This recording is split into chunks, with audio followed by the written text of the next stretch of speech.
Good evening, everybody, and thank you for being here. Just Tim forgot to tell you that this is not just about Colombia, but it's also going to be in Spanglish. So, my name is Juan Mario. I work in the Department of Politics and International Relations, and I work in a project on Colombia, about which I'm going to tell you a little bit more later on. I want to start my story telling you something that happened to me, well, at least didn't happen to me, but I saw last week.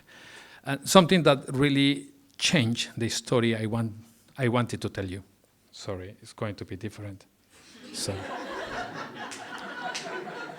a little of improvisation.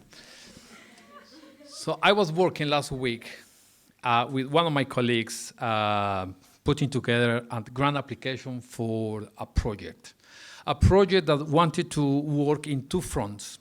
First of all, with to consolidate the relationship between the University of Sheffield and the indigenous coffee cooperative Sencoic, which is very interesting because perhaps without knowing you have been involved in this project. Because every time you buy a coffee at Sheffield University, you are supporting this cooperative. They are the university coffee provider. So the second front is just to start a new relationship, to start a new partnership with another peasant community. And this peasant community, they grow coca leaves. But different from most coca growers in Colombia, who normally are forced to grow coca and to sell it to the drug cartels, this community has developed some knowledge and some experience in how to industrialize coca for non-narcotic products.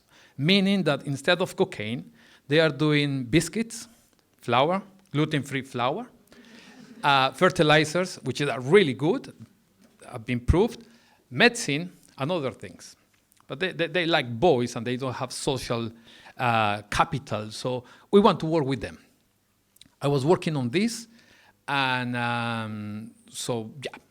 the day after, I got up very early because I wanted to go through the last draft of the proposal that my colleague Matthew had sent us. So I was working, and I got a call from the girl who helped us with my daughter, with Amelie, saying that she was ill, so she couldn't take Amelie to school. So I decided, well, no problem. I took Amelie to school, dropped her off, and I decided to walk. And I was rushing back because I was really excited about checking this proposal. But I said, well, it's a nice day, even though it's a bit chilly, but it's a nice day. So I'm going to walk, not cross the park, but going to walk around the park. It's a nice place along the river. So it's a nice place to walk.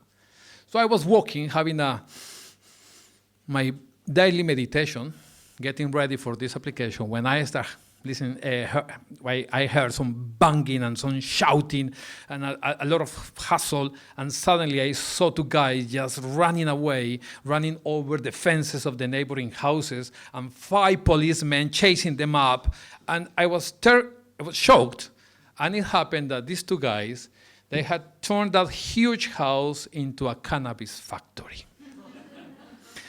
And I was shocked to see that was happening just in front of my eyes, and I couldn't believe the paradox. So I went back to work on the paper. Of course, we were just very close to the deadline. I didn't have too much time to think about things. But I couldn't help thinking that we tend to think too much about globalization in terms of possibilities and opportunities. But actually, we are globalized by also serious problems. And we have global problems for which we don't have global solutions or alternatives. So I was working on that proposal, realizing that we need to value every single opportunity we have to develop any possible collaboration between the global South and the global North. And not just to develop global impact, but also to work with the communities who have the solutions, who have the knowledge, and who can provide us with the right approach to change things and to achieve impact. So this is my concerns, and this is my interest, my research interest. But where these interests are coming from, this is what I'm going to tell you in the next few minutes.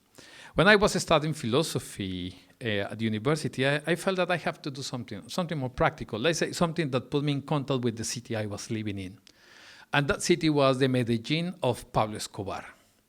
The Baron the drug baron, infamous all over the world. So during the weekdays, I was just indulging myself, reading poetry and reading the Greek classic philosophers. But during the weekends, I was working with the street children or working with youth in a very deprived areas, basically trying to stop them from getting engaged in this spiral of crime and violence. So to cut the story short, basically the same thing happened when I was studying theology, and the same thing happened when I was studying my master in literature, always keeping things separate. My weekdays dedicated to the academia, studying, for example, the concept of person in the Greek philosophers, and during the weekends, going there and to do some social work. This went on for at least 15 years until I have to face the question of when you are going to start your PhD and what you are going to research on. And at that point, I realized that I couldn't keep things separately. I can't keep with this double life. So I have to put these things together.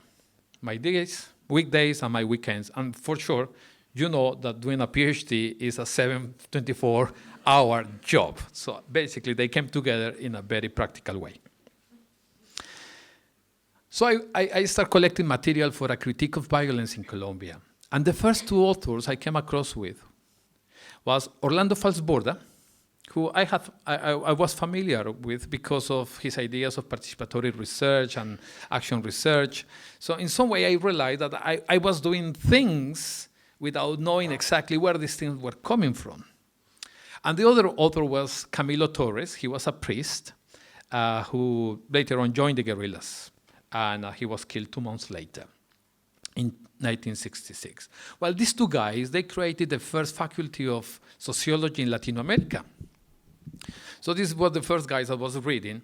But then I realized that the participation in Falsborda was not just bringing people to do stuff, to do things, to let them speak about things. His real concern, his long-like concern, was how to overcome the tradition and the inheritance of violence in Colombia. How to challenge the structures that produce systematic violence, poverty, and inequality.